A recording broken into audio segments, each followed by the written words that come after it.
Welcome back. You are listening to Nate the Hate on YouTube, iTunes, Spotify, and Google Podcast. Be sure to like the video and subscribe if you haven't already, and ring that notification bell in the upper right corner so you are notified each time a brand new video goes live on YouTube. And I'd like to welcome in my co-host, Modern Vintage Gamer. Nate, it's great to be here. Thanks for having me on as always. And I'm looking forward to today's discussion. Yes, we have a lot to go over in today's discussion because Nintendo held their first Direct of 2022, and it was one of their stronger Directs in terms of software content in recent history, and lots of surprises, big new announcements. And I want to start off right away with some of those surprises. And we're going to talk about what surprised us in terms of being there, but also what surprised us in not making an appearance at this Direct. And I want to start with what wasn't there. What game did you expect to be at this Direct that didn't make an appearance? Well, I think Majora's Mask was a bit of a surprise, Nate. I was almost certain that would get something at this Direct, especially given the fact that it should be coming next week or the week after, potentially. So I know we talked about that in the last episode. But also, I will say that another, I guess, absence was a mainline Fire Emblem game. We were kind of teased at the start that, oh, here it is. You know, we were predicting a new Fire Emblem game, and you know, the first 5 seconds kind of made you feel like, oh, well, it's a lock. It's happening. You know, we guessed right, and then, much to my surprise, it kind of turned into a Muso game, which was a little interesting, I will say. So I will say probably those two games were the biggest surprise absences at this Direct for me. But I'm curious about your take. What did you think? What was the biggest absences that you took away from the Direct, I guess?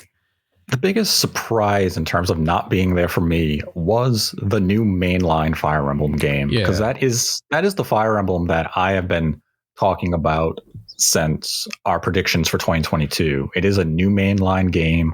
I actually left a hint into one of the main elements of the game in the thumbnail. Mm-hmm.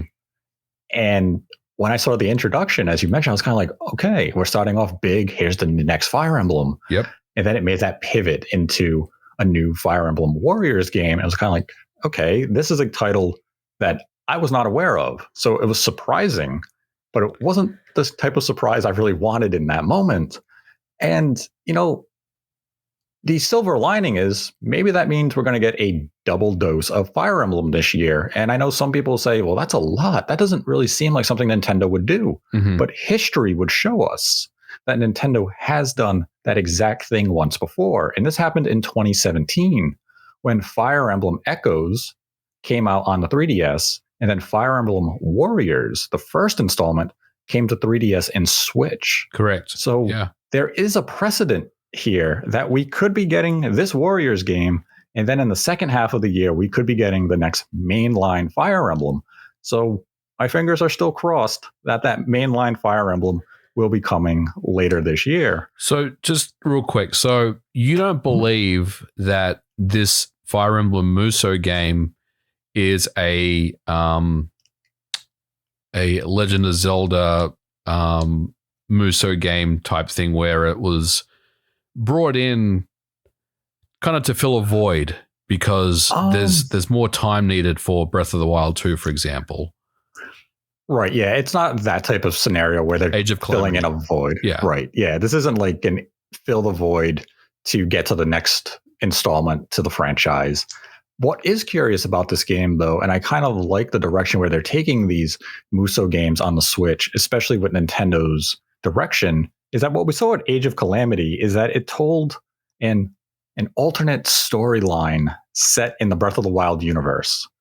And now we have the Fire Emblem Warriors 3 Hopes, and it's showing another alternate storyline set in the Three Houses universe. And I kind of like this direction instead of them just making a generic Muso game based on an IP. They're going into these stories with these characters and these established universes outside of that Muso genre. Right. And exploring possibilities And I kind of like that direction where it's just not that generic, let's throw Zelda in a Musou game and hope for the best. Like, no, let's tell a story from another game and develop into something new. So I kind of like this direction that Nintendo is taking with Koei Tecmo and Omega Force when they're making these collaborative efforts. And it's something I would love to see them continue to do in the future, hopefully with other Nintendo IP. Because I believe it was a few years ago, the development team expressed interest in making a Star Fox Musou game as well as a Mario Musou game. And I'm not sure if either of those IP are really good fits for the Musou genre, but it would just be interesting for Nintendo to really embrace this with some other of their franchises and allow new stories to be told that may not really fit perfectly into their vision for those titles, but fits well with a Musou game. And Age of Calamity was a really good example of that because it was the story about the Great War. Mm-hmm. It was this huge epic combat. And when you play Breath of the Wild, you would know that large-scale war really isn't that game's strong point. Right. Whereas that's exactly what a Musou game is. Yeah. So it's definitely a unique direction. I do hope that the new mainline Fire Emblem is shown a little later this year. Maybe at like a September direct after this Musou releases out and has a little time to breathe. But I think that's really my biggest surprise of not being at this direct to start the year. Now, what was your biggest surprise out of the games that were present? Well, I think there's probably two for me. The first one was Nintendo Switch Sports, which, I mean, what an announcement. I had no idea about this being a thing. I don't think any of us did, to be quite honest with you. And, this is the new iteration of the Wii Sports series. And I know some people are going to say, it's not going to be as good as the Wii version, but come on. I mean, we're getting Wii Sports for the Switch. We're getting soccer, volleyball, bowling, tennis, badminton, and I think later on we're getting golf. Yes. When that gets added later. Mm-hmm. April the 29th, which isn't really that far away. And man, I got to say, this is probably my biggest surprise. As far as number two, the Mario Kart DLC would be my second one. And I know we're going to kind of get into that in some more detail in the show as well, and what that means for the future of the Nintendo Switch. But right now, I'm just going to stick with those two. There were a couple of others. I mean, Live Alive was another game, which I'm familiar with the game. I remember I used to buy Superplay SNES magazines, and they would always have the latest games from Japan. And Squaresoft, obviously, or Square Enix at the time, were really big on, the Super NES RPGs. And I remember seeing Live Alive in a magazine, and I was like, man, this game looks incredible. I would love to play it someday. And unfortunately, it never arrived outside of Japan. But we are going to be getting that on the Switch for the first time. So that was also another big announcement for me. Yes, Live Alive was definitely a surprise out of nowhere announcement that nobody would have ever guessed to, happening for the Switch or any platform for that matter. And the fact that Nintendo was publishing it is all the more surprising. Mm-hmm. So Nintendo went to Square and offered a bag of money, which we typically see Sony do when it comes to major Square Enix releases. And I think this is going to be a good get for Nintendo. I'm sure this is one of those situations similar to Octopath Traveler, right, where Nintendo is publishing it, probably have exclusive rights for a year, maybe 2 years, and then we'll see it branch off onto other platforms. But this is a really good get for them. The HD 2D style looks so sublime. Looks great. And when I look at this type of release, especially with the HD 2D visuals, the first thing it said to me is, there's a chance. There is now a chance Chrono Trigger could face the same fate. Careful. Some news outlets may be posting articles tomorrow.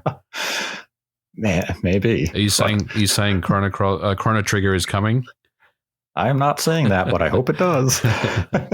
Dude, I would love for Chrono. I mean, dude, if Chrono Trigger got the same treatment as Live Alive, I mean, because that's pretty much all I want.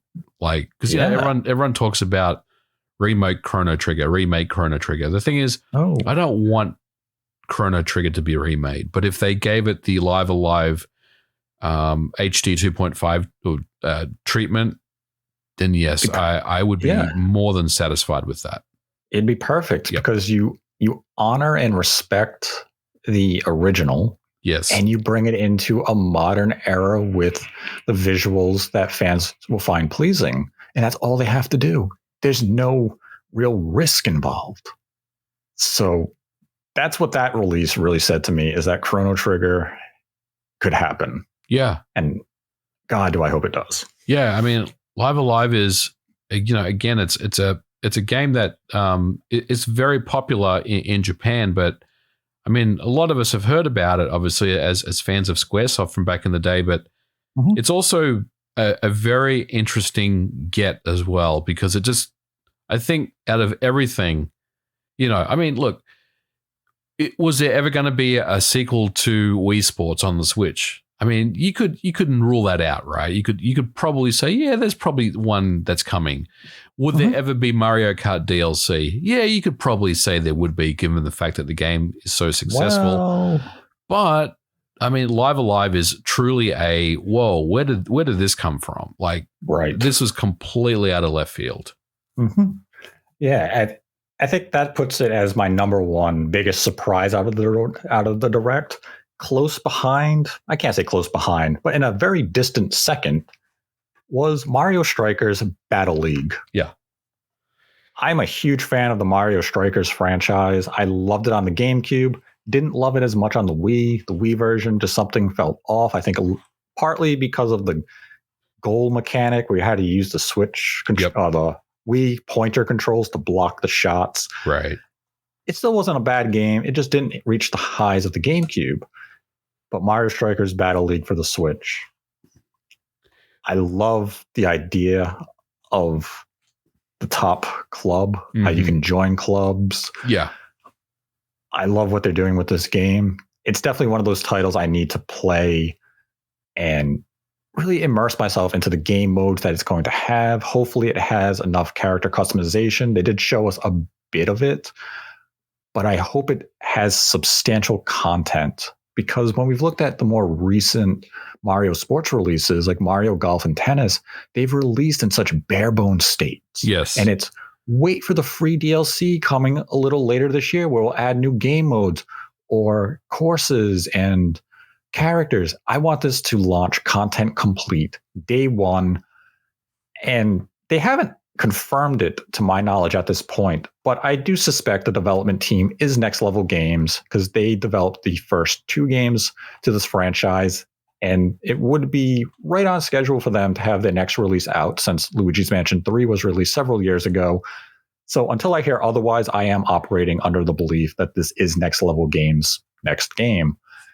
And if they're behind it, I'm not too concerned about the content or quality of the release. They always do a splendid job, but it's definitely something I'm going to approach with a little bit of caution, just because the recent examples of Mario Sports have been so bare bone. I don't want to get myself too invested and excited only to be disappointed come June. There is definitely that concern that it may come out bare bones and they add things later on. And you're right. I think that definitely did detract from Mario Golf and Mario Tennis on the Switch. Yeah. I would probably agree with you that Next Level is the team working on this. It's almost a certainty that they are. Yeah. But yeah, like you, I'm pretty hyped about this. We did say in the last episode, the predictions episode, that something Mario would be here, some Mario sports game. And, while we didn't necessarily know if it was going to be Strikers, we kind of felt like it would be. So this wasn't a huge surprise to me, but I also love the fact that this was at the Direct. This was one of the bigger announcements for me at the Direct.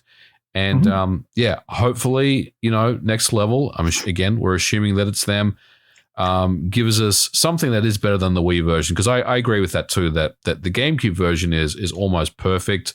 The Wii version kind of lost a few points along the way. But really, they have a platform here to make the best Mario Strikers game to date, and I think they can do it. Especially, again, if they're coming off Luigi's Mansion 3, which was, absolute masterpiece. I think you should expect some high quality work here, and I think it will deliver on that. Yeah, I don't want to see any YouTube channel or an outlet saying Next Level Games isn't developing Mario Strikers. That's not what we're saying. We don't know. We're assuming that they are, right? We have no idea. I have no idea who's working on that. There was no press release that specifically mentioned them. Yep. Is the only reason that we're even saying maybe it isn't. I'm sure it is. Yeah. It's just that we don't have outright confirmation. And I'm actually going to bring that type of thing up a little later on a different game. And I'm going to be curious for your thoughts on it. But when the time comes, you'll know. And now we get to some of the reactions we had to the Direct. I'm going to go through the list of announcements. I'm actually going to start at the bottom of the press release. That way we don't start with all the good stuff at the top. That way we can work our way to the good stuff and not end on the disappointments. Yeah. So we had Kingdom Hearts Integrum Masterpiece for Cloud, which is just Kingdom Hearts 1 and 2 and 3. For Cloud, it was announced back in January. There was a demo released also then. Yep. Just a reminder that the game was now available. So that's really nothing. Then had SD Gundam Battle Alliance. If you're a fan of the Gundam series, this was probably an announcement that you were really interested in. They just said that the game is coming in 2022. I am a fan of the Gundam franchise. This is an action RPG. And, it has nice little chibi graphics. Not a huge announcement, but a nice one. Then we have one of the best announcements of the Direct, though it wasn't necessarily a surprise because we have seen the trademark go around for the last couple of years, and it is Klonoa Fantasy Reverie Series, which is Klonoa Door to Phantomile and Klonoa 2 Lunatia's Veil. Oh my God. Exciting to see this get announced. Yes, coming out on July 8th for the Nintendo Switch, will be coming to Xbox, PlayStation at a later date in 2022. But I love this announcement. I played Klonoa on the Wii. Nobody else did because nobody bought the game because they're fools. But I cannot wait to revisit these two games on the Switch later this summer. These are two of the best side-scrolling platform games of the PlayStation 1 era. And the fact that people are going to be able to play them with modern visuals and quality of life enhancements makes me thrilled. Klonoa 2 is a rare PS1 game. It will cost you a fair amount of money to find it complete. Both of them are very expensive. I actually have a copy of it, and I will tell you if this Reverie series update comes out and they do a good job, I'm probably going to sell my old copy of it. Ooh. Yep, because I am very, very excited that Klonoa is back.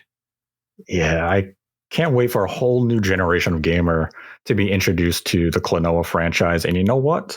If the Switch can bring Metroid to 3 million sales, then Klonoa can find relevance in 2022. I think it could. I think it could sell a lot of units.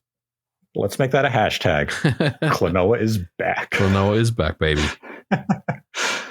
We then had Front Mission First Remake and Front Mission 2 Remake coming from Forever Entertainment in partnership with Square Enix. Now, the Front Mission series it was a big deal back in the PlayStation 1 generation, much like Klonoa. But it has since waned in popularity and relevance in the modern gaming industry.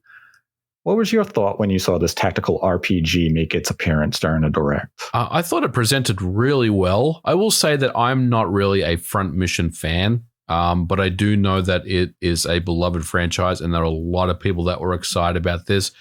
I saw the trailer, and I thought, yeah, this looks pretty good. I think fans of this series are really going to be happy about it.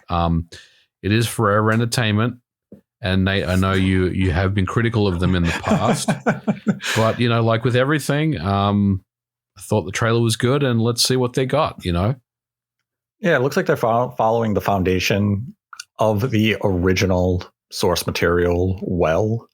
It doesn't feel like they're not doing too much with it, I should say. Right. When I looked at something like the Panzer Dragoon, them trying to bring it into modern times, they changed a little too much. It needed several patches to really get the feel down.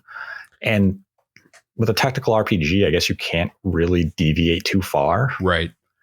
So this feels like it's probably be a quality release. I don't think they're going to butcher it in any way that we should be too concerned if you're a fan of the franchise. And, I enjoy the tactical RPGs. Depending on the pricing of the game, it might be something I check out, but there's a lot of tactical RPGs coming this year to Switch. True. So it may be one of those I wait for a sale. And speaking of tactical, tactical RPG, it's Triangle Strategy.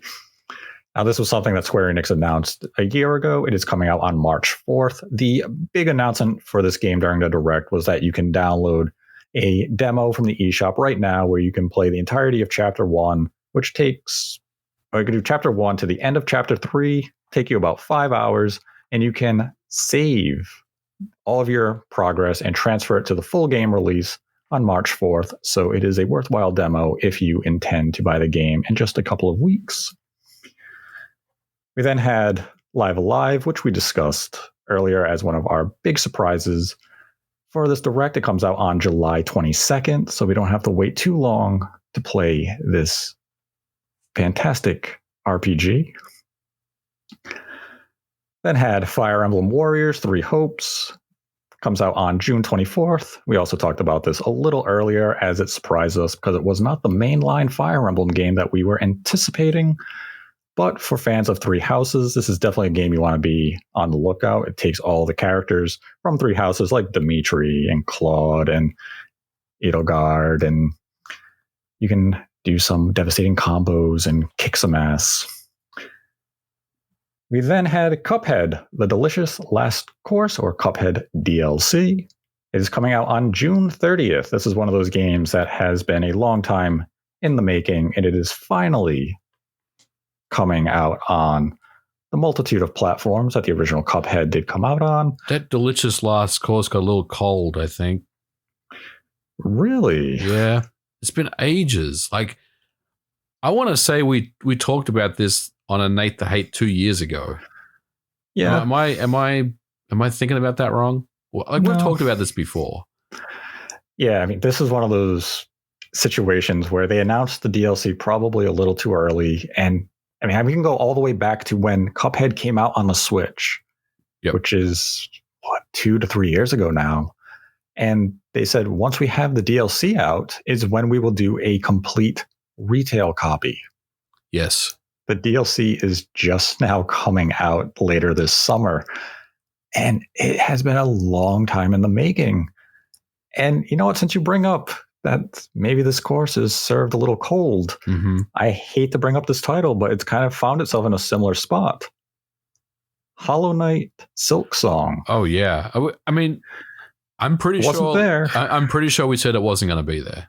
Let's go back to the videotape. Like, I said that it was not going to be at the Direct because it's better to say it's not coming than it is coming, because you'll be right almost every time and you'll be wrong once. If that makes sense. That's true. But are you getting a little cold on Silk Song due to the wait? Or was Hollow Knight just such an exquisite game that it doesn't matter how long it takes? I'm a little cold on Silk Song, Nate. I'm a little cold on it. I mean, I'm sure when they show it to us, it's going to be incredible. But when that will be, I don't know. They have to treat it like Cuphead. They got to put it in the microwave and nuke it for a little bit. Got to get that delicious last course nice and warmed up again, because it's been forever. I don't know when we'll see Silk Song. I mean, we may get an indie showcase, but we've already kind of said that this is bigger than an indie showcase, And that's the thing. Like, we will get an indie showcase. There's always an indie showcase around GDC or even PAX East. So there'll be an indie showcase in March or April. And the discussion will once again resurface. Is Hollow Knight Silk Song going to be there? Is Sports Story going to be there? And as you mentioned, Silksong kind of transcends indie status. Any other indie game in an indie world would be overshadowed immediately by the presence of Silksong. Yeah. And it's just almost unfair to any indie studio who has to compete with Silksong if you're in the same presentation. True. It has to be at a bigger venue. It has to be in a general direct or a summer game fest presentation where there's other massive announcements around it where it can stand toe to toe with them. And I mean, I don't want to say I'm cold on Silksong, but it's definitely kind of reaching a point of you show it next time I see it, you better give me a release date and it better be coming out soon. Otherwise, I really don't want to see it. Right. It's kind of just hit that status for me. Yeah. Another game shown in the direct was Assassin's Creed, the Ezio Collection, coming out February 17th, so next week. Let's talk about this real quick. I don't want to spend too much time, but one of the things that they said was it had an optimized on-screen display. What does that even mean? That's a great question. I guess they optimized the mini-map. Like, at the time, I thought, have they enhanced the visual somehow to make it look less blurry or something? But I don't really know what that means. Maybe you're right. Maybe they have just expanded they've zoomed in a little bit on the mini-map or something and made it look better on a Switch Lite or something. It's been many years since I played Assassin's Creed, the Ezio Collection on other platforms, so I'm not sure if the optimized on-screen display was something that version had. Yeah. But I mean, I like the idea of Assassin's Creed 2 being portable because Assassin's Creed 2 is by far my favorite Assassin's Creed game. I just don't know if this is the best way to play this trio of games is necessarily going to be the Switch. But like, if you have no other means to, wait for reviews and see how the quality of this port is. Which is next week. Yes. 17th. Nice Valentine's gift from Ubisoft. There you go. Now, this next game baffles the mind to the point where they're pulling some Jedi tricks on me or something because I don't understand this release, and it's Star Wars The Force Unleashed. Now, this game had a PS3 and an Xbox 360 version, and then there was a Wii version. And the Wii version is the one that this Switch version is based upon. We're getting an enhanced version of the original Wii game, and it visually looks inferior to the Xbox 360 game. Yep. Why? I don't know, Nate. I can only assume that they only had access to the Wii version for this port. Like, maybe there was something going on with the source code on the PS3 or the Xbox 360. Maybe that source code is not available. It sounds like to me the only version they had available to work off of was the original Wii version. Why? I don't know the answer to that. I think we'll never really know. And I mean, that's kind of a bummer. Like when I saw that announcement, I was like, cool, this is actually a really good game and I'd love to play it again on the Switch. And then you kind of get let down by the fact that it's the original Wii version and you're like, oh. Yeah. Oh, okay. Well, that's weird. That's taken a bit of a turn for the worse. I'm not so sure anymore. Maybe I should just play it on my 360 again, you know? And that was the thing. As the trailer came up and I'm watching it, I was like, I don't remember the 360 version looking this bad. I'm like, but it's been many years. Yeah. And then they said, oh, it's based on the Wii game. I was like, well, that explains everything. But why would you choose the Wii game?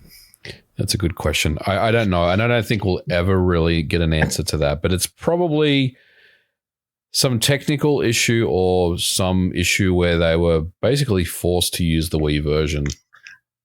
Yeah, I mean, it's still a good game at its core to play as Darth Vader's apprentice. You get to use awesome abilities, you know, like the lightning.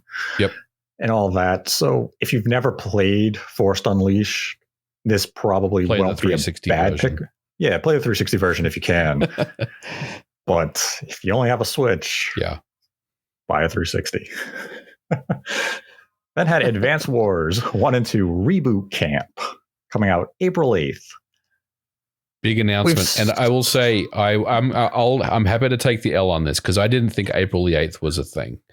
And I was informed that, yes, at the Direct, it will be on April the 8th. So very happy to see that get released, and I can't wait to play this game. Every time I see more of this game, I get more excited about it. It does look better than the last time we saw it. The animations look a little smoother. I'm still not 100% sold on the toy soldier aesthetic. I wish there was a little more grit to really match that pixel look, but it does look better. I love these two games, so I will be picking this up on April 8th. But I think WayForward has done the best they can, even with injecting their own art style to the game and staying true to the original. I like the aesthetic, and it definitely took me a bit of time to get used to. I think the thing I really want now is Nintendo to really market this game well, and not just leave it in the dust to kind of do what it does by itself. I really hope Nintendo does market this game well, because it deserves to do well, and it deserves all the success that it can get. Hey, if Metroid Dread could sell 3 million, Advance Wars 1 and 2 can sell at least 1 million. Well, I'm curious, because Advance Wars, and maybe I'm wrong, Nate, but isn't Advance Wars a good seller over in Japan? No, it's a terrible seller. Oh, well, never mind then. It's probably not going to sell 3 million. This one hasn't been announced for Japan because it was the last one on the DS. They didn't officially release in Japan. They gave it away as like a Club Nintendo award to users in Japan. And the game sold, it didn't have great sales in the Western markets either. It sold okay, but Advance Wars has really never been that big of a seller. And the fact that this one doesn't have a release date in Japan kind of makes you wonder the commitment that Nintendo has to this franchise, at least from the level of NCL. Yeah. NOA definitely wants this to be like a franchise, and that's why I imagine you'd have a company like WayForward assigned to developing it.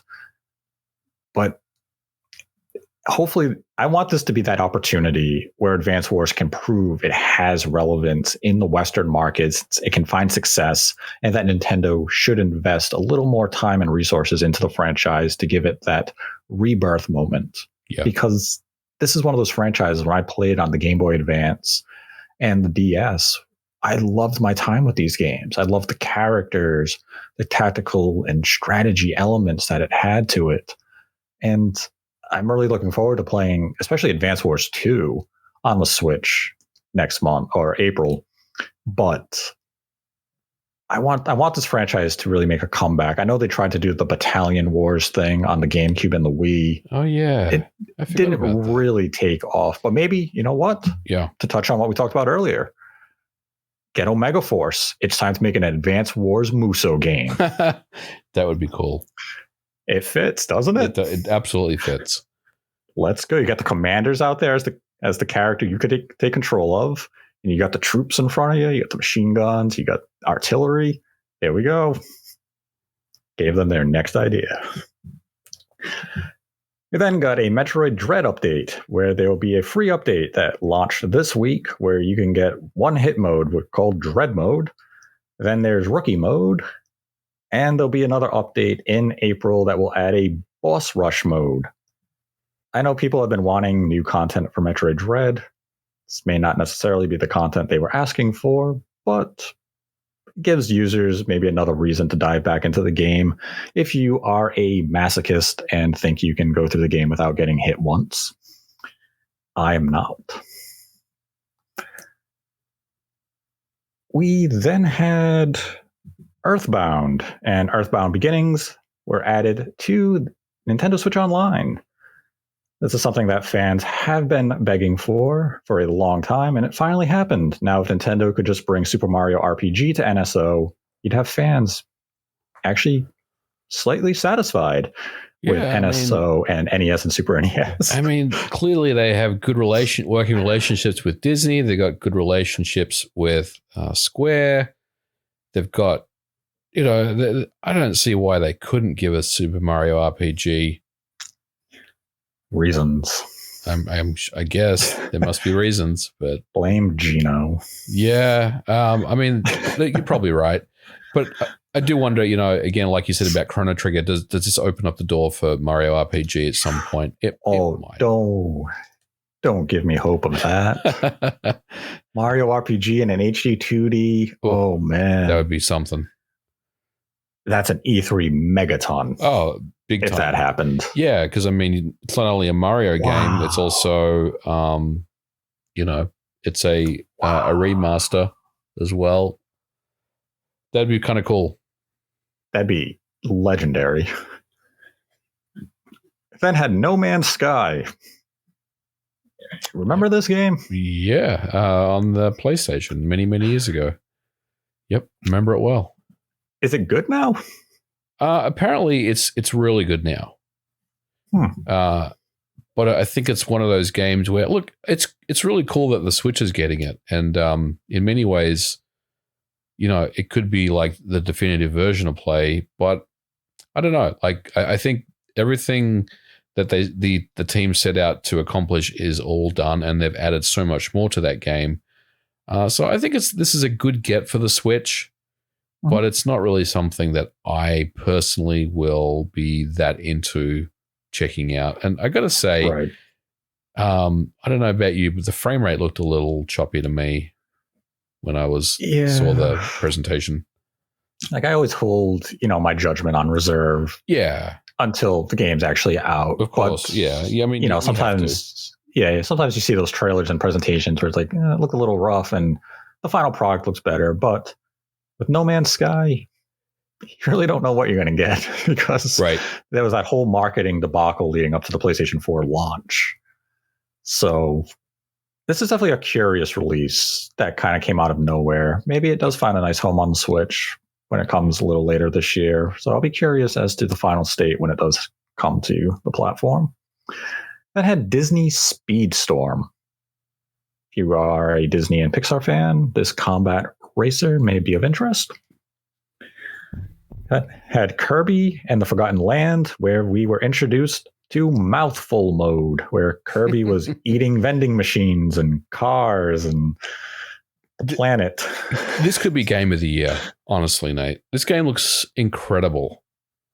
It does. This is that ambitious Kirby game we have been waiting for years. The fact that it is a 3D platformer, everything about this is just hitting every single beat for me. Yep. And I cannot wait to dive into this game. It looks delightful. The soundtrack, the characters, the abilities. This is going to be a game that I play with a smile on my face from start to finish. Yeah. This has the potential of being my game of the year.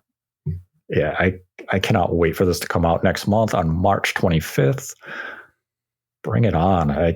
Because the last great Kirby game, in my opinion, was Kirby Planet Robobot on the 3DS. Yep. I really enjoyed Planet Robobot. This one looks like it's going to... This could be the best Kirby ever made. And easily, yeah. That's no small feat. Right. Because you have Kirby's Dream Land, Nightmare in Dreamland, Return to Dreamland. There's so many great Kirby games. And this one really does look to be the best of the best. And this is like a statement game as well. It's almost like Nintendo saying Kirby shouldn't be, in the B team anymore. This is a game that is going to really transcend Kirby to be a A-list game going forward, because we've really put so much money, time, and investment into this game.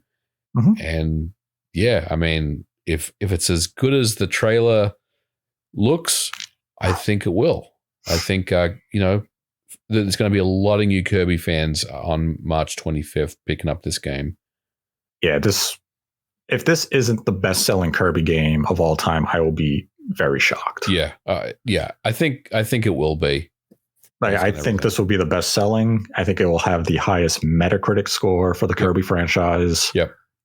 And I think this is a new beginning for the Kirby franchise as a whole. And if this is the direction they're going to go in moving forward, sign me up. Then had a new trailer for Splatoon 3 where they showed the new Salmon Run co-op mode. In my opinion, this was one of the weirdest trailers of the entire Direct. Yep. It kind of went on a little too long. It had the music, and I was kind of sitting there the whole time like, what is happening? What was going on with this? The salmon were invading. It was a weird trailer, man. It was a weird trailer. I don't think they highlighted the salmon run mode the best they could with that trailer. It felt like an acid trip gone bad. It really did. I think they needed someone to just an outside party to look at this trailer before the direct started and say, give us your honest take on this. Yeah, I think it was like the music just doing like dang, dang, dang, dang, dang. I was like, what is going on? And I mean, the visuals of the game look great. Like a great improvement over Splatoon 2. I was surprised that they did not commit an actual release month or day to the game. They're still sticking with the very vague summer.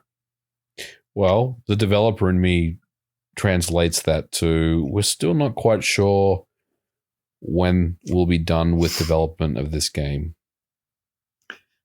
So now, as you know, I'll ask the developer in you, when you say summer, what months are summer?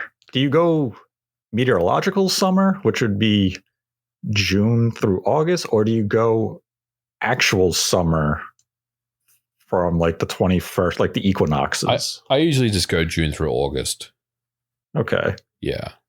So right now, if you had a hunch, based on the lineup Nintendo has dated up to this point, so we have Triangle Strategy in March with Kirby. Then for April, we have Advance Wars and Nintendo Switch, which we'll get to. Nothing in May. And then in June, we have Strikers and Fire Emblem. And then in July, we have Live Alive. Where would you plot Splatoon 3 for those summer months? Because the next dated game officially from Nintendo is Xenoblade Chronicles 3, which is September. I think it's an August game. Okay. Early August. Definitely towards the tail end of summer. But that's what I would say. I don't think it's going to be I don't think it's going to be a May game. Although I mean it could be, but you don't think maybe the first half of July, because they have no releases from June 24th until July 22nd. Well, that's true. I mean, it could be a July game as well, but I don't know. I just again, I just feel like they're still not quite sure when this game's going to be done. So they're just kind of leaving that window open. I was getting that vibe too, of almost like we're still working on certain things in the background, and we cannot commit to a specific date at the moment. Yeah. And past Splatoon games, we've always seen them do a Splatfest. And the fact that they didn't say stay tuned for Splatfest information coming at a later date would suggest to me that that's something that they would probably have if they have a June Direct around the traditional E3 window. Right. That's when we would get that information along with the release date for the game, which you could still have in that first half of July if you have the June in the first week or the Direct in the first week of June.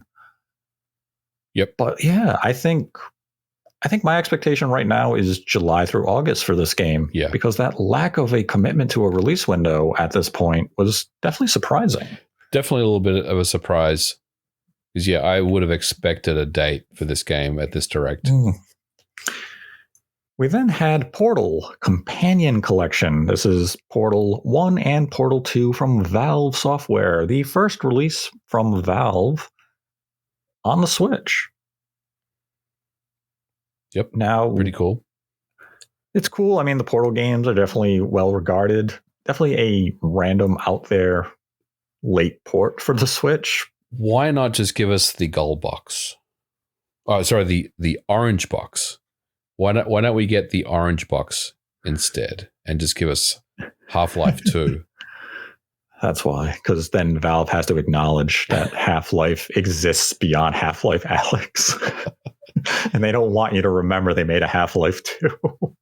I know. I will say that I know there are a lot of fans of Portal. I never got into Portal at all. But again, it's cool that it's coming. But definitely not something that I'm going to pick up. Yeah, I never really got into the Portal games, but I'm sure there's people who probably loved them back in the day on their 360 PS3, PC, who would love to revisit them on the Switch and go through all the puzzles. And this is the game that the cake was a lie or something, right? Yeah. Okay. Hopefully that doesn't come back into gaming lingo. I don't need to hear that again, where everyone's like, the cake is a lie. Nintendo's going to tweet it in their marketing, I'm sure. Oh, yeah. They'll have like a fake Yoshi cake or something on the and be like, no. Then had Chrono Cross, the Radical Dreamers edition. Oh my! This is a remastered version of PlayStation 1's Chrono Cross, and the first time ever, Radical Dreamers is coming to North America. This is a text-based adventure game. It will be available on the Switch on April 7th. Why? Damn. This didn't look very good. Let's be honest. It looked pretty bad. I know there are fans of Chrono Cross that are listening to this show, and I'm sorry, but Chrono Cross is not a good game, and this remaster does not look very good at all. It doesn't look very good at all. I found it compared to Live Alive, and some of the other remasters that we're seeing, this was it looked pretty rough. I found it hilarious that they started the trailer with a cutscene that looked to be running at about 10 frames a second. And it was like, oh no. If you love Chrono Trigger, don't play Chrono Cross. Yes. That's the best advice I can give. Yeah. And, this is a game I will take an L on. The information I had heard back in December was that it was possibly a PlayStation timed exclusive. That was very wrong. It's available on all platforms, which is good. Lets more people play it. But at the same time, it's bad because it lets more people play it. And this is another one of those games where... Can I say Chrono Cross is the Super Mario Sunshine of RPGs? Wow. Would that be fair? Does it have as many redeeming qualities as Sunshine? Well, see, that's the thing. I feel bad for Sunshine by saying that now. So maybe let me think about that a little more. Damn. Then had MLB The Show 2022. This is the first time MLB The Show has come to Nintendo Switch. This is the first Sony published game for the Switch, and I'm going to say it. This looked bad. It did. It didn't look good at all, Nate. I'm glad you're agreeing with me on this because I could see what they were going for, and if you just kind of looked at it at a glance, you'd be like, "Damn, that looks pretty good." But if you actually watch this trailer, it looks pretty rough. It looks like MLB The Show from the PlayStation 3. Yeah. Yep. And the series has evolved a lot since the PlayStation 3 generation. And it's just a really rough showing. I thought they were going to be able to push the visuals a little more, especially if they are taking advantage of everything the Switch can do. But given we don't know the allocations of resources for the Switch version, that maybe it was a small team. Like, we don't know if Sony San Diego was actually the team who made this version. I would say, and again, I don't know this, I would say probably not. I feel like it was outsourced. That would be my assumption as well. And we will find out who that is in due course, I'm sure. Yeah, once the game comes out on April 5th, go through the credits, we'll find out who was the lead developer on the Switch version. But I mean, the fact that this game is on Game Pass for the Xbox line of consoles, that it will be on PlayStation 4 and PlayStation 5. If you have any other means of playing MLB The Show, do it on any of those platforms over the Switch. I mean, I get the appeal would be that you can still continue due to cross progression.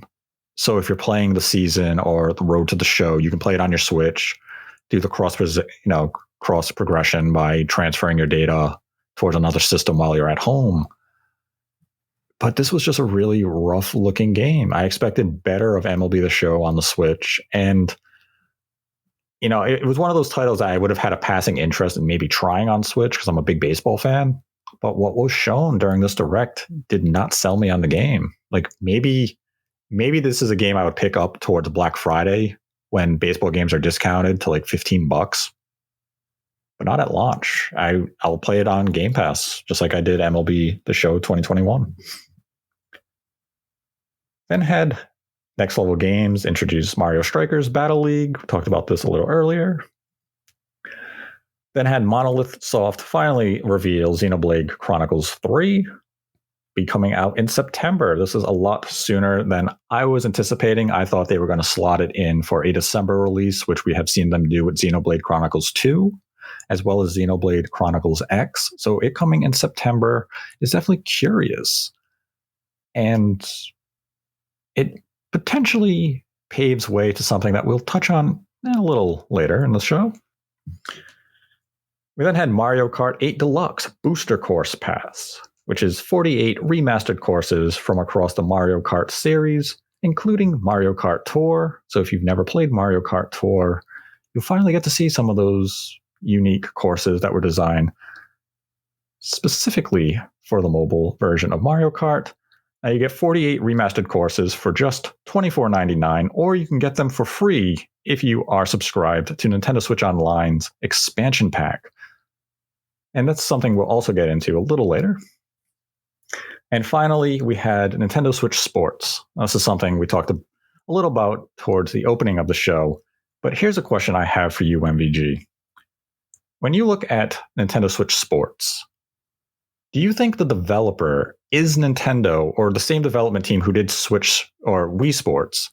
Or do you think Switch Sports could potentially have been developed by the team at Bandai Namco and the team that did Go Vacation? Because when I look at these Miis, the character design is very reminiscent to Go Vacation. And Bandai Namco did assist Nintendo with the Wii U version of Wii Sports. This is a tough question. I mean, honestly, it could go either way, but I think Bandai Namco was the developer on this because for the exact reasons that you said. It seems like aesthetically there are some similarities there.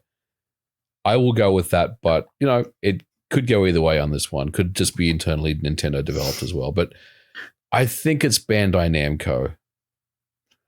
I could definitely see them probably collaborating again on this project. And this is as excited as I am for this project because I loved Wii Bowling and Wii Tennis, even Wii Golf, but it's one of those free updates that will come in the fall. And we do have an online play test that's taking place on February 18th through the 20th at very specific time slots. I need to actually play these games with the Joy-Con. I need to see how bowling controls. I need to see if it is precise. Yeah. Because if the controls aren't good, my excitement for this release dwindles. I agree. I think there's definitely some questions around the controls, whether they can actually pull them off in the same way as, the classic Wii Sports series. But I'm also quite hopeful. I mean, dude, this could be this year's Clubhouse games for me, You're right. Yeah, it could be. And the game comes out April 29th, so it's right around the corner. I just need to know that Joy-Con motion controls are going to be flawless because based on the game's product page, there are no traditional controls. So it's motion or nothing. Yep. And all of these games need to have pinpoint motion control. So if you're bowling and you want to throw some spin, it has to recognize that wrist movement. If you are playing golf later this year, it has to make sure your velocity is right when you hit the ball or if you're slicing the ball. All of these things have to be tuned to perfection. There can't be any real lag or input latency. It has to be accurate. Here's another question. The Switch Lite. How's that going to work? I guess it's not, right? Technically, you could play it in tabletop mode. Like you're holding the Switch and you're flinging that? I guess you could. I guess you'd have to put the Switch Lite in a stand on a table and have another pair of Joy-Cons. Yeah, I think basically this game will require Joy-Cons to play. So I mean, I'm looking forward to the release as long as the controls are good. Yeah, I mean, the what we saw at the Direct, it made the controls look flawless. But yeah, we know that in the real world there may be some challenges around that stuff, but we'll see. Like maybe they've figured out a way to make this work. We'll have to wait and see. I am curious to see how the motion controls do work, though. Yeah, I mean, overall, in terms of content shown in this Direct, it was one of Nintendo's strongest for years, I think. Yeah, there's a lot of diversity, a lot of quality, and I would say this was something here for everyone. If you're a big fan of RPGs, you ate well. Oh, yeah. If you're a fan of Nintendo-made content, you ate well. There was really nothing here that I would say was lacking. I guess if you're a Zelda fan, you walked away disappointed. But otherwise, this was a really well-paced, well-put-together Direct. It started the year strong for Nintendo. It showed how much momentum they have going into these opening months of 2022. And it also brings up the future for Nintendo in 2022 and even beyond. Because you could look at a game like Mario Kart 8 Deluxe Booster Course Pass. This is going to take them the calendar year of 2022 and 2023 to release. There will be 8 courses released at a time over 6 waves. So we're going to get 3 waves this year, 3 waves next year. And that has led to a lot of speculation that Nintendo will not have new hardware of any kind until 2024 at the earliest, solely based on this rollout calendar. I don't know if I agree with that mentality. I don't know if I agree with that mentality either. I don't think you can assume that based on Mario Kart DLC for the next couple of years. I don't think that alone is enough to say, well, Nintendo is making a statement here that we're not going to make any new hardware for a while based on this. I don't think that alone will paint any picture of what Nintendo is doing, because I could easily turn around, Nate, and argue that all the third-party games that we saw at this Direct, while some of them were quite impressive, a lot of them didn't look very good. We already talked about MLB The Show. Some of them ran at pretty poor frame rates. So what I'm getting at is how much longer, do third parties have to, use the current Switch, knowing that we're getting to a point now where we may be hitting some barriers as far as what's achievable. Now, it's all fine and dandy to say, look, Nintendo is going to keep making games and Mario Kart is printing money. Absolutely. But eventually, if you don't do anything, then third parties are going to be saying to themselves, well, is it really worth the time and investment making a Switch version, knowing that, we may have to spend quite a bit of time on performance, or it may not look as good as our mainline versions and things like that.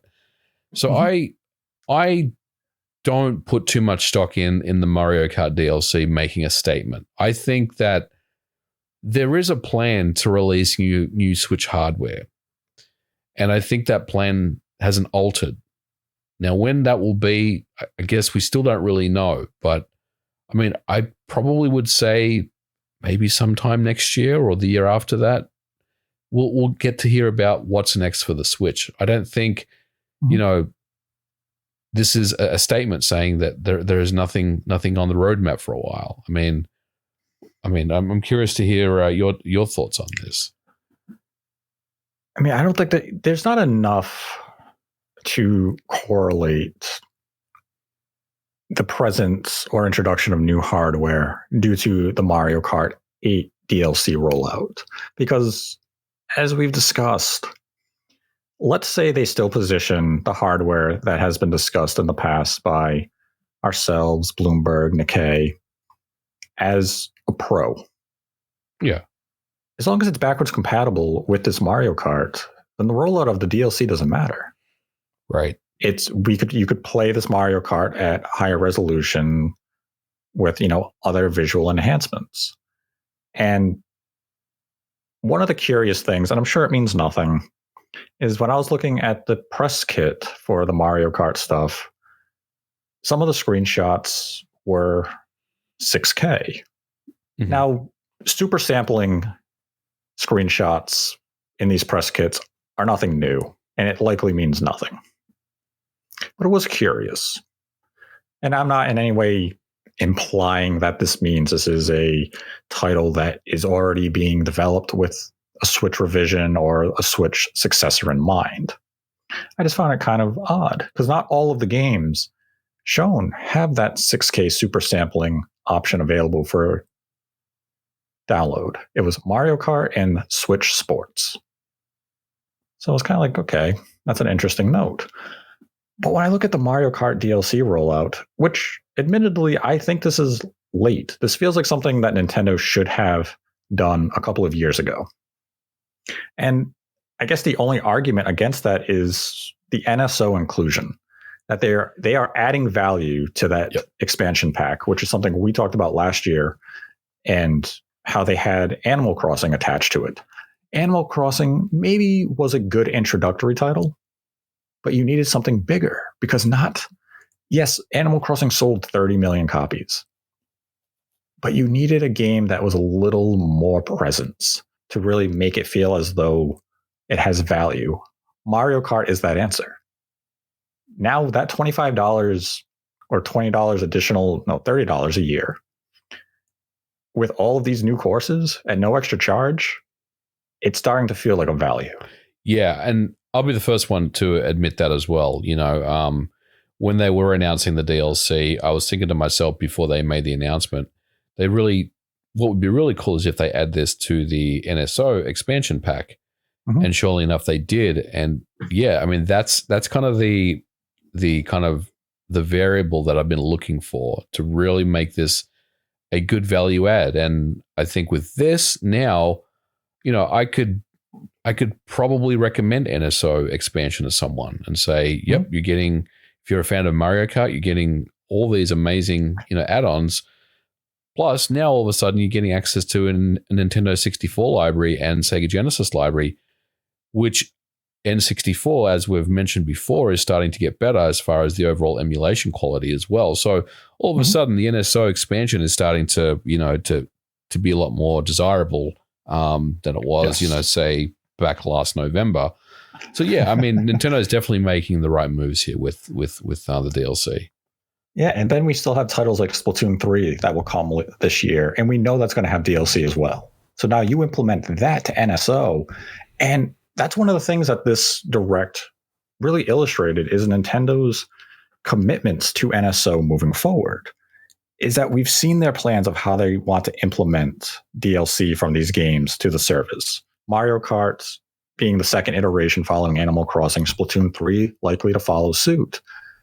And with that type of commitment from their big releases, they do increase that value. They make it look enticing to the base. And as we talked about over a month ago, Nintendo doing this DLC isn't surprising. As I mentioned, it feels as though it's something Nintendo should have done a couple of years ago. And I remember when we talked about the premise of a Mario Kart 10, Mario Kart X, Infinity, however the rumors wanted to frame it, coming to Switch this year. And I was dismissive of it because it didn't make sense to me. And one of the reasons is you already had a base of 45 million people who were playing Mario Kart 8 or who have bought into Mario Kart 8. You bring a new Mario Kart to the Switch. Yes, it's going to sell well, but you're still going to have a large percentage of people who are happy with Mario Kart 8 that you're just not going to get bite.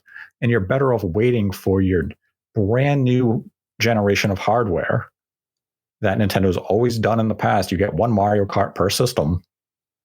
And it seems as though they are acknowledging that you want to keep it to one Mario Kart and speak to that base of 50 million players and say, you can either subscribe to our service for $50 a year, get all these courses for free, or you can buy them for $25, which comes out to 52 cents a track.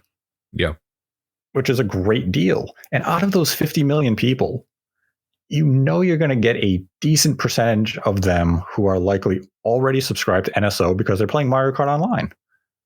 So now they may upgrade to the $50 a year version, or they're paying you $25 to access all this content.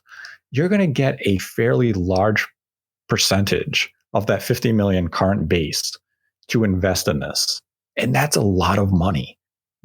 And when you look at the content, these are remastered courses, a lot of them just being transferred from Mario Kart Tour. So the effort and even some of the work being put into this isn't costing Nintendo millions and millions of dollars. Like, yes, is there a time investment and all that being factored in? Yes. But this is a game that's just printing money for Nintendo. Yeah, I mean, you're absolutely right, Nate. Like it's a game that is going to stay the course of the generation and maybe beyond, until they literally turn the servers off. And that could be 10 years from now, quite honestly. But yeah, I mean, I think, we have to make the distinction between the DLC and what's on the roadmap for Nintendo. And I think that those two things are different.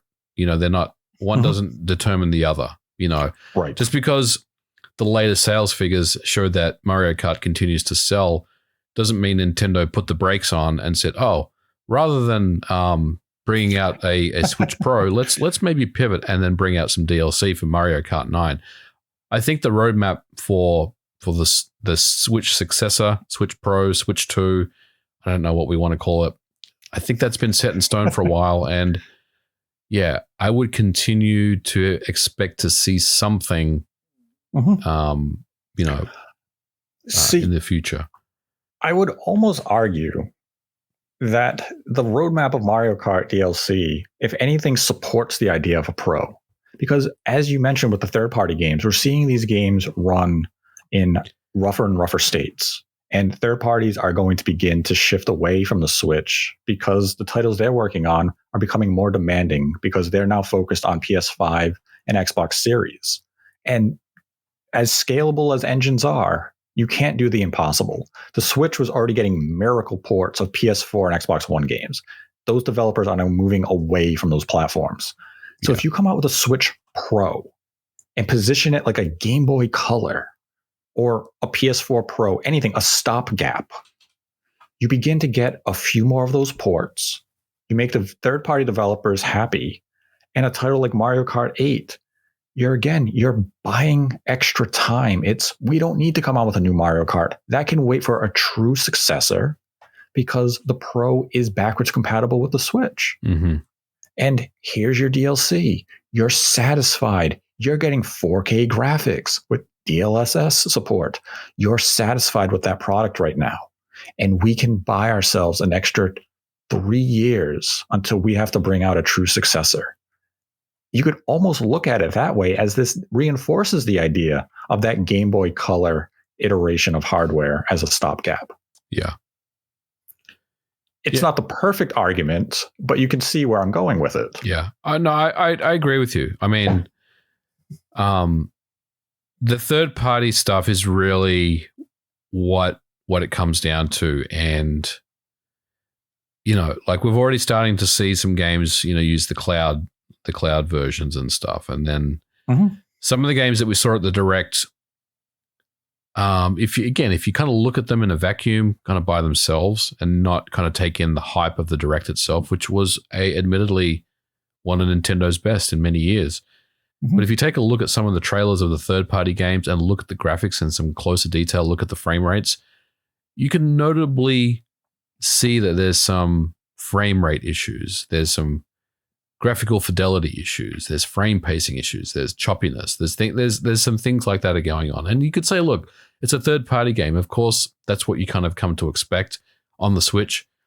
But eventually, we have to say that at some point, third parties are going to be saying to themselves, we need something more than this now. We what's next? We've kind of tapped out our resources here. We got to think about the future. If you want us to keep developing on this hardware, then give us something extra, something more.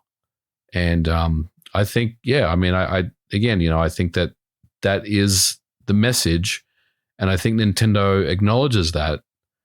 And I don't expect that Mario Kart's DLC really has any bearing on what we see next from Nintendo in the next couple of years. Mm-hmm. And we have to bring it up because I know it's in the minds of a lot of people.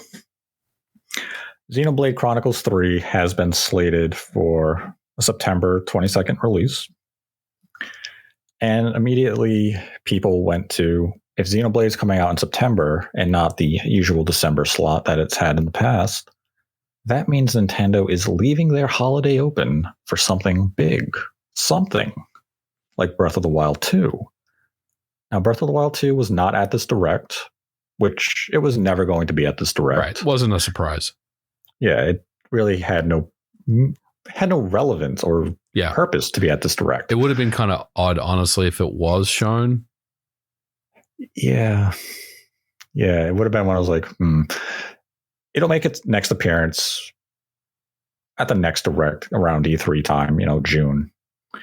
And do you think Xenoblade is September because they are making the holiday clear for a title like Breath of the Wild 2? Or do you still believe Breath of the Wild 2 is not making 2022? Nate, I still believe Breath of the Wild 2 is not making 2022. But the rest of what you said, I believe, is to be accurate. I think there is another game that's going to be the holiday game for this year, which we will hear about at the next Direct. Now, it could be Breath of the Wild 2. I mean, let's be honest. They may rally the troops and get the game ready. I've certainly been wrong in predictions in the past, and I could well be on this one. But yeah, I mean, I feel like they are leaving that window open, that door open for the big, end of year game, and moving or sliding out Xenoblade Chronicles 3 into September instead. I think what you're saying makes a lot of sense. See, Breath of the Wild 2 releasing this year is still one of those iffy things for me.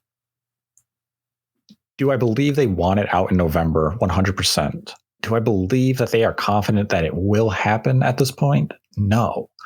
And when we look at some of the other titles that have 2022 dates attached to them, but no official month, like Bayonetta 3. Yep, Bayonetta 3. That's safe to assume it's coming out, October. It's Halloween. She's a witch. Metroid Prime 1 remake. Yeah, the Metroid Prime 1 remaster comes out this year. I suspect that's going to be slotted around the holiday. What about Wind Waker HD and Twilight Princess HD? That's still one of those titles that feels like once we know where Breath of the Wild 2 is going to be placed, then we learn what the fate of those two games are. If come June we find out Breath of the Wild 2 is coming March 2023, I think those are those two games all of a sudden they're just like thrown in for the first week of September. What about this? Like, oh yeah, here they go. What if at the E3 Direct this year, Metroid just drops Metroid Prime 4 is coming out holiday 2022? And that would be a pretty big announcement. Like, boom. I mean, Breath of the Wild 2 it's such that unknown variable at this point. And there's so much of the release window that you can't really gauge without knowing what the plan for Breath of the Wild 2 is. Because the first half of the year, a lot of these months have 2 games in it. So that could continue throughout the calendar year. And like May is absent of any release. I believe that Nintendo will throw in the 1-2 Switch sequel in the month of May. It wasn't at the Direct. It didn't need to be at the Direct. That could very easily be a Twitter drop. And I've seen some people say, well, it wasn't at the Direct. That means it wasn't real. It's real. The casual game I was talking about wasn't Switch Sports. That game's awesome. 1-2 Switch sequel is the game I was referring to. It exists. Nintendo could announce it in early April after the fiscal year concludes, say it's coming out in the second half of May, and everyone can be disappointed together. Now, there is the chance. You know what? This is a question for you, MVG. If a game goes into QA, what are the odds the game could still be shelved following QA? It could happen. The odds, though, are pretty low because if you're in QA, then you've pretty much already gone through the entire development process. Mm-hmm. And you're kind of at the tail end of development, you know. Mm-hmm. But having said that, you know, QA is different for different companies. A lot of companies will kind of iterate, right? So they'll get an early alpha build out, and then QA will start testing that. Then they'll get a we'll call it an early beta release, and then so QA is always involved, right? But there's also more traditional software development where the QA team kind of comes in at the end once the development team has a build of the game which they feel is pretty good. Then they'll hand it over to QA. I can use my example with working with someone like WayForward. When we developed River City Girls Zero, which by the way is coming out on Monday, pick it up on the eShop. We developed the game and then we sent builds to WayForward so they could start QA testing the game, and that was towards the end of development. So they weren't testing the game during development. So it really depends on, I guess, the development process. But in general, Nate, I think that the percentage would be extremely low, I would say, at that point. But it could happen. It could happen. Yeah, because that's the thing with this game. Like, you know, I heard about it. Maybe Nintendo looked at it and said, man, this game sucks. Yep. We're not going to release it. So it's kind of one of those cases, like, if we don't hear about it by May, I would say Nintendo probably decided to shelve it.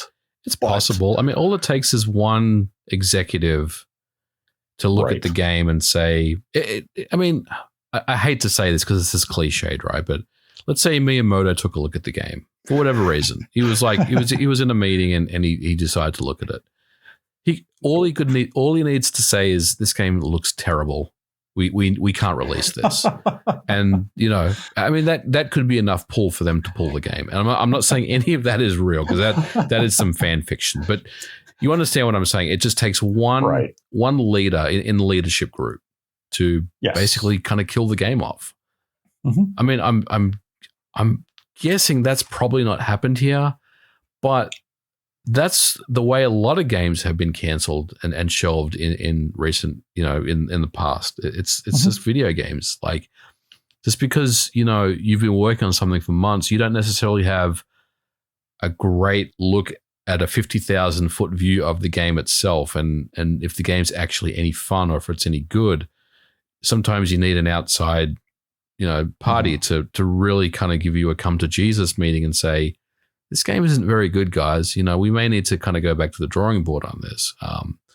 But just all my speculation and certainly, you know, just my thoughts. I'm not saying game is either canceled or it's not, but, you know, those things have happened before. No question.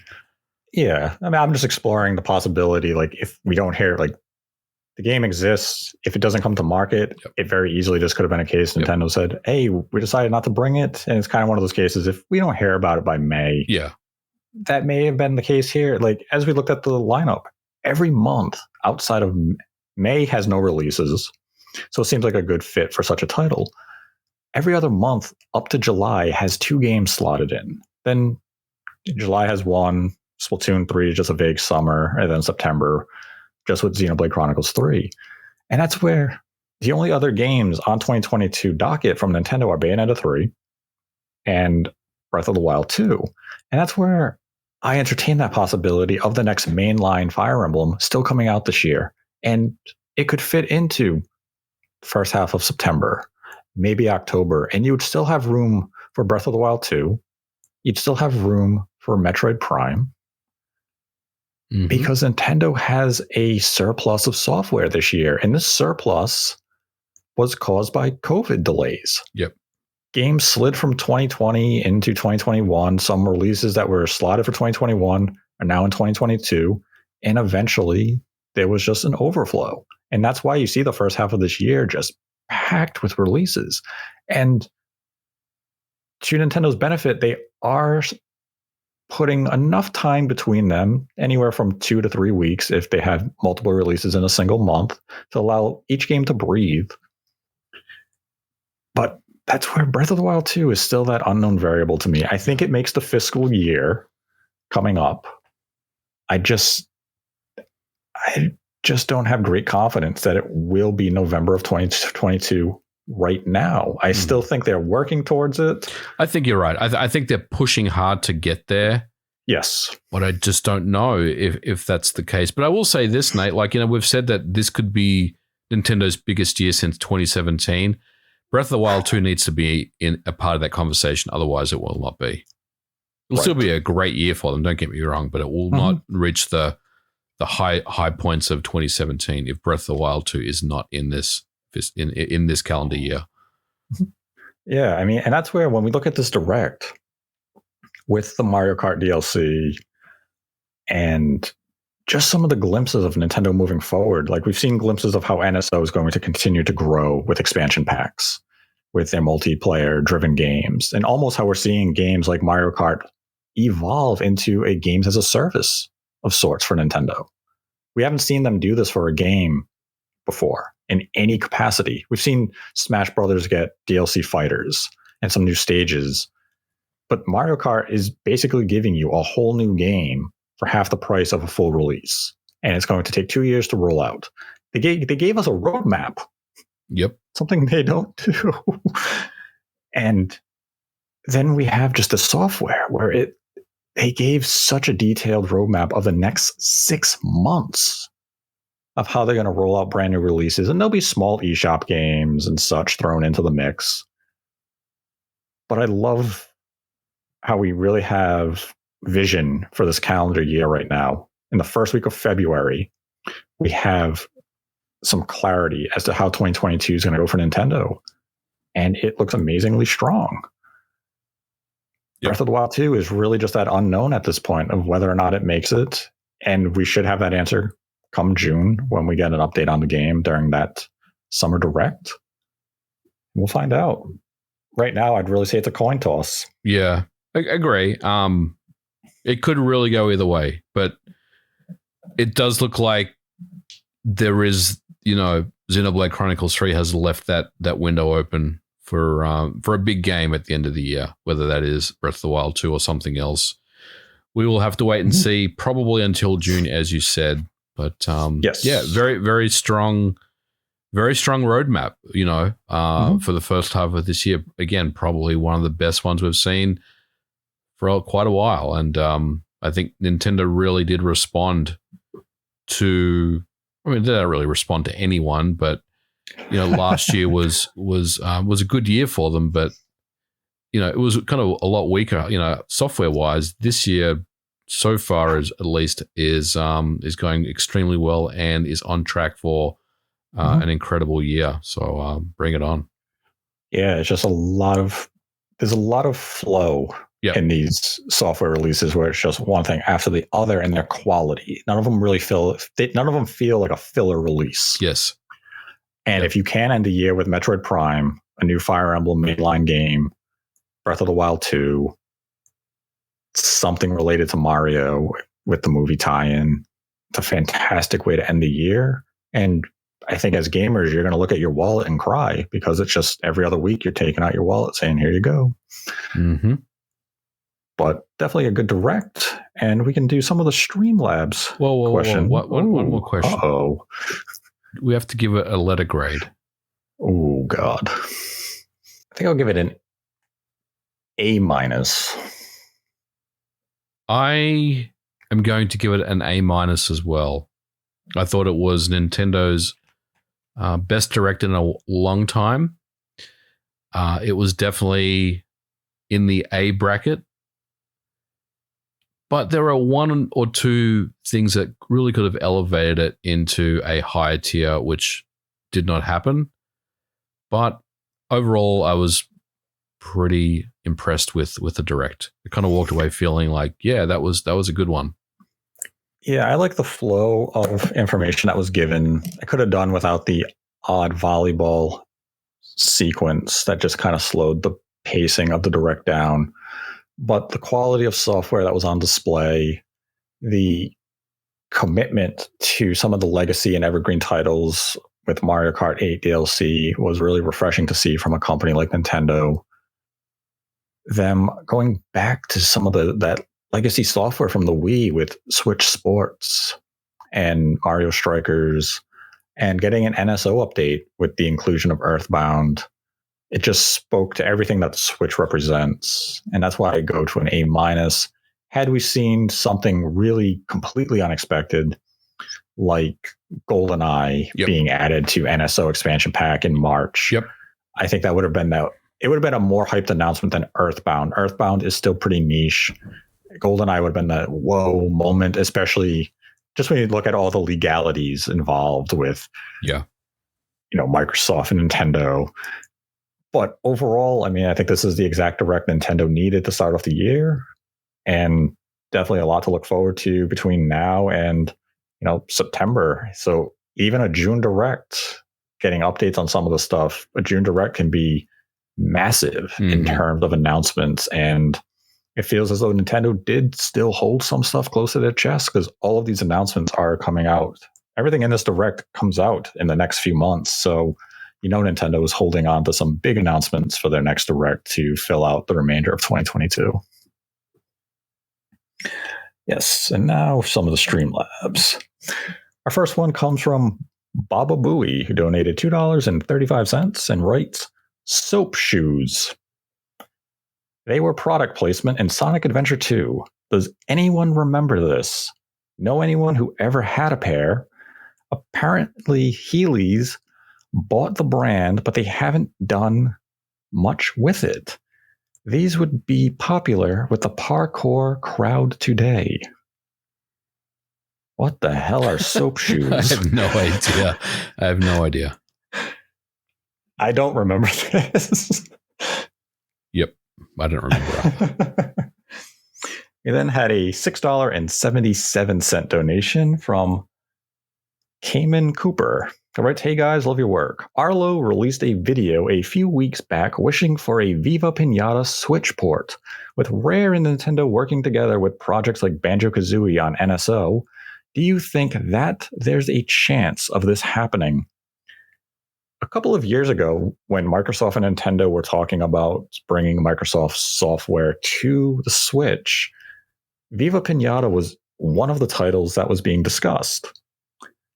Since this was over 2.5, almost 3 years ago, and we haven't seen anything happen on that front, I would imagine we're not going to see it happen, but it would be fantastic to see Viva Pinata come to Switch, because the Switch is the perfect platform for Viva Pinata. So right now, I would say chances are low, but not impossible. Then had a $5 donation from Dan, who writes, "Do you think Nintendo should hold any games until Switch 2? I think they could focus on 2024 and coast easily into 135 million units sold. Switch 2 could launch with new Mario, Metroid Prime, Mario Kart. I worry about the lineup if they release these now." Well, as we've seen with Mario Kart, they're doing the DLC, so we're not going to get a new Mario Kart anytime soon, at least not until 2024. Metroid Prime 4 could easily be held till Switch 2 at the rate the development of that game is going. We still have Metroid Prime 1 Remastered to enjoy. A new Mario, Nintendo kind of has flexibility there. They could give the Switch, as it is now, a new 3D Mario and launch Switch 2 with a new 2D Mario if they want to go that path, or you could even flip it and we get a new 2D Mario on Switch and the Switch 2 launches with the 3D Mario. I think Nintendo is aware that they have to launch a true successor with a major game. They launched the Switch with Zelda, and they saw how great that move was. Zelda really legitimized the platform. And then you could look at something like the Wii U, where they put a 2D Mario game that looked like an HD Wii game, and that didn't go over all that well. But Nintendo is aware that they need strong IPs in the first year of a new hardware release. So I don't think they would be bringing any software to the current Switch if they felt as though it would be a strong launch title for a successor. Then had a $1 donation from Jackie G, who writes, "Whose didgeridoo do I have to blow in order to will a Beanox developed Xbox All-Stars racing kart racer? Seriously, imagine what they could do with all those IPs. Well, Xbox has a lot of money to spend, as we know. So you never know. It may happen. But do they have a didgeridoo? They could get one. Do you have one? I do not have one. I could get one. Bong, bong. Then had a $5 donation from the Dow Dow, who writes, "Thanks for the video." You're welcome. Then had a $2 donation from Liam Warner, who writes, 2 questions. Do you think Nintendo was using Mario Kart Tour to gauge how popular some tracks were to dictate what would go into the DLC? And do you think there will be any more races or any more racers added as well? Was Mario Kart Tour popular enough to gauge popular tracks? I think it was moderately successful, but I'm going to say yes to the first question because I'm sure that they ran analytics on, True. what was really popular and what wasn't as popular. So they're probably gauging that data, the analytical data that they have access to. The second part, I'm not sure about. But, I mean, overall, I would say, yeah, they would be looking at what people liked in Mario Kart Tour and using that maybe as not a blueprint, I'll say, but more of as a guideline as to what they're looking to implement into the DLC. Yeah, I could see some new racers added. I don't think that's out of the realm of possibility. And I mean, yeah, as you mentioned, analytics for the tracks. I think Nintendo knows what, were popular from past Mario Karts, and Mario Kart Tour really, they did that research for that game to make it appealing. So yeah, it makes sense. I mean, I never played Mario Kart Tour, so all those tracks are going to be new to me. So I'm kind of looking forward to that. Then had a $5 donation from AA_R7. Who writes, "Hey, Nate and MVG, greetings from Qatar. I've been a fan since day one, and that's the first time I ask a question. So I'll start with a hot take. I think that Kirby will be the best game of the first quarter of 2022. Do you guys agree? Thank you." We do. We do agree. I will even double down on that and say it could be the best game of the year. It could be. I'm very hyped about it. Very hyped. It has some stiff competition with Xenoblade Chronicles 3 and Mario Strikers, but Kirby definitely might be in the running for best game of the year. Then had a $1 donation from Matt R154. Writes, "Hey guys, love the podcast and what you do.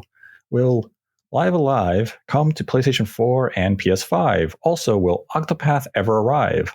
I like to play on PlayStation if I can because of the graphics, and I'm unsure if I should wait or not for these titles. Thanks and best wishes, guys." I think Live Alive could come to PlayStation 4, PlayStation 5, but it would probably take at minimum a year, if not 2 years. I think it's going to be a similar situation as Octopath, where Nintendo has secured it as a timed exclusive for at least a couple of years. The fact Octopath has not arrived on PlayStation yet is quite baffling. It's on PC, it's on Xbox, and it hasn't made its way to PlayStation. Why it hasn't, I do not know. I mean, if you have a PC that can play the games, pick up Octopath on that. At this point, I don't know if I would necessarily wait on Octopath. It is on 2 other platforms that isn't the Switch, so you have options to play it. But as I say that, watch Square announce it for the PlayStation at like E3. But yeah, at this point, really don't have any indications of Octopath Traveler going to PlayStation, which is really confusing because it seems like a good home. Then had a $5 donation from Arceon. Writes, "Thank you, gentlemen, for your great discussions and content. Which game do you predict will win Game of the Year at the Game Awards this year?" Probably God of War Ragnarok. Ooh. And that's not because I necessarily want it to win, but I just feel like if you look at precedent and past years and the narrative over the shoulder games that the Game Awards seems to really kind of gravitate towards, I would probably say God of War Ragnarok, maybe Horizon Forbidden West, maybe. Yeah, But Horizon was. I'm going to say my thought. God of War. I'm going with God of War. I was thinking Horizon Forbidden West potentially. Starfield won't because it won't make it in time. It's kind of a shame that we're basically just looking at Sony's past wins and their current content output to gauge Game of the Year at the Game Awards. Yeah, I mean, as far as like Microsoft output this year, I don't think they're going to have anything aside from Starfield that would even potentially be a contender. But as you mentioned, due to timing, it probably won't make the cutoff date. Nintendo is going to have a lot of quality. If Breath of the Wild 2 makes it this year, it's in. It's in. Then that has a good chance. Yeah. Even Metroid Prime, I think, would have a legitimate chance at the Game Awards Game of the Year if it releases in time. What about Bayo 3? Do you think that has a legitimate chance? I think it's still too niche. Yeah. Like even Xenoblade Chronicles 3, it could be the best RPG ever released, and it's just not going to get that push from Western media. It probably comes down to something from Sony in-house at the end of the day. And had a follow-up donation from Arcion of $5 who writes, follow-up question. What game or games are you most excited for this year? Cheers from Sweden. We already talked about a couple of them in this episode. I mean, Kirby is one that I'm very much excited about. Live Alive is a game that I finally will get to play for the first time. So that's very hype. Maybe Breath of the Wild 2 if that's a thing this year. And, there's also for Horizon Forbidden West, Gran Turismo 7 and God of War for me as well. And Starfield. I think Starfield is a game that we all want to see more of. We will see more of, and it could be a sprawling, epic space game that I'm looking forward to. Yeah, I got games like Elden Ring coming out in a couple weeks. A lot of the games that Nintendo had in this Direct, Kirby, Switch Sports, etc. Yeah, there's a lot to look forward to this year, and still some games to be announced. Yep. And had a $5 donation from Trippenfall. Right, hi guys, I've been holding off buying Cuphead for Switch, as I have heard there would be a physical version someday. Do you think with the announcement of the delicious last course, we are getting closer to that? If they are true to their word from 2018, we are getting closer to that. And had a $5 donation from Duck1299. Right, question for MVG about HDR and Switch 2/Pro. 1. Do you see Nintendo implementing auto HDR similar to Xbox Series X for existing games, or more likely on a per-game basis? Is this hard to patch in? And question 2, do you expect to see HDR support regardless of 4K support with the next hardware? I will say I'm not an expert on HDR implementations, so a lot of this is something that I may not be the best person to answer. But I will say that auto HDR is kind of like a Microsoft thing. It's not necessarily something that they've patented as their own, but I would probably say that HDR would be patched in at a game-by-game basis. And I guess for the second part of that question, would HDR be a feature kind of over 4K? Yes, I feel like it's some kind of, I don't want to say some quick wins for Nintendo, but it's something I'm a little surprised wasn't added to the OLED model, to be honest with you. Like maybe they could have added some HDR implementation into their firmware that would allow for HDR games. Very similar to what we saw, if you recall, with the Xbox One. When the original Xbox One came out, the VCR, there was no HDR, but they released the One S, if you remember, Nate, which was kind of the sleeker, slimmer version of the VCR. And all of a sudden, they just kind of added HDR support into that. I kind of feel like the OLED model was going to also have HDR on board, and that would have been a nice little 1-2 punch. Having the OLED display plus HDR would have really made a big difference in so many games. But unfortunately, we didn't get that. But I do think that HDR is part of Nintendo's future plans, I will say.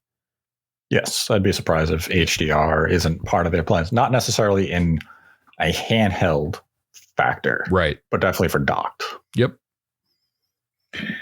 Then had a $1 donation from Liam Warner, who writes, "Do you think the gameplay footage of the Mario Kart tracks was final? I'm really worried because, frankly, in that trailer, they look like they were ported straight from Tour and not given the detail the other tracks in the game already have."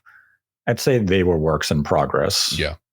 I mean, depending on when they're actually coming in the waves, I'd say they're works in progress and wait for final judgment once we actually see the packs release.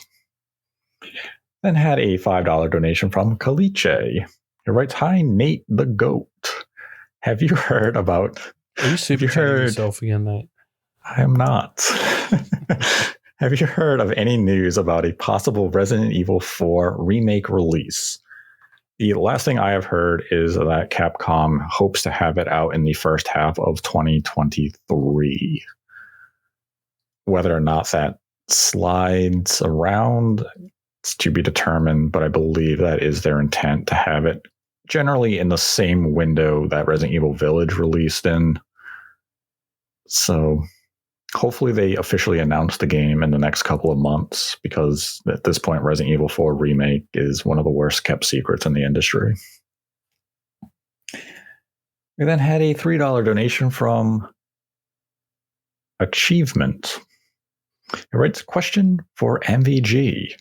A few episodes ago, you mentioned how trophies were more involved to implement for PlayStation versus a basic port.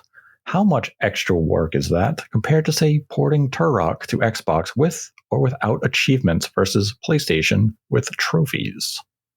I'm not sure if I follow the question. Like, is he asking how much more effort is involved in implementing trophies on PlayStation versus achievements on the Xbox side? I'm a little confused as to what's being asked there. I think the question is trying to, like, I think it's about Spartacus. Okay. And if you were to add trophies to a game like Turok PS1, right, how much more work would it be to add those trophies to the PS1 game than you doing a native I see port to the Xbox and like PlayStation now? There's a lot more work involved. If you don't have access to source code, and you try to implement trophies, then essentially what you're doing is you're going through memory locations, in the game, and trying to figure out the triggers for when things are happening. Like, for example, if the score of the player is at a certain memory address, then you have to kind of keep an eye on that, right? You have to watch that. And if let's say there's an achievement like that, it hits, let's say you hit 50,000 points or more, then you have to know the memory location of where that is. So there's a lot of time trying to figure out where things live, in a ROM, we'll say, versus if you have the access to the original code, then you can simply just go to the function call that says update my score, and then just put a check or a counter in there that says, hey, if my score is over a certain number, then trigger this trophy. So yeah, it's a lot more complicated. A good answer. And then our final Streamlabs question for the week is a $1 donation from Blue Ink Blot. Writes, Mario Kart 8 DLC is definitely using Mario Kart Tour's assets. They already remastered 41 old tracks for Tour, a massive amount. You know that beautifully redone Choco Mountain? It's in Tour. I've raced on it. This is honestly really cool. Any thoughts? This is actually a brilliant move by Nintendo, because when they remastered all those courses for Tour, they would have remastered them in HD already. Mm-hmm. So this saves them considerable time and effort to bring them to Mario Kart 8 as DLC. And this is smart. They're reusing assets. And somehow someone will go to Twitter and say, lazy. This isn't lazy development. This is brilliant development, because it saves them money, time, resources, and this is how development works. If you already have HD assets, use them. Yep, I agree. So this is really smart business. And this is exactly what they should be doing. You have the HD assets ready. You have these tracks already built. Use them. Customize and change the aesthetic to fit Mario Kart's style a little more, and boom, you have a release. And that's why you're getting 48 tracks at the waves we're getting within those 2-year periods of 24 tracks a year, is because they have these assets already at the ready. They don't have to rebuild everything from scratch. And it's why it's $25. This is why we're getting value. Yep. But that is the last Streamlabs question of the week. If you'd like to support the channel, we have a Streamlabs link in the description below. Donate any dollar amount, ask a question. We will answer it at the end of the episode. Donate $100 or more, and we will dedicate the episode to you. I'd like to thank MVG for joining me as always. Always a pleasure, Nate. Thanks for having me on. And if you would like to share your thoughts on a Nintendo Direct, you can do so in the comment section below. Let us know if you agree with us about how this Direct showed the future of Nintendo's plans with the Switch. And until next time, continue to embrace the hate.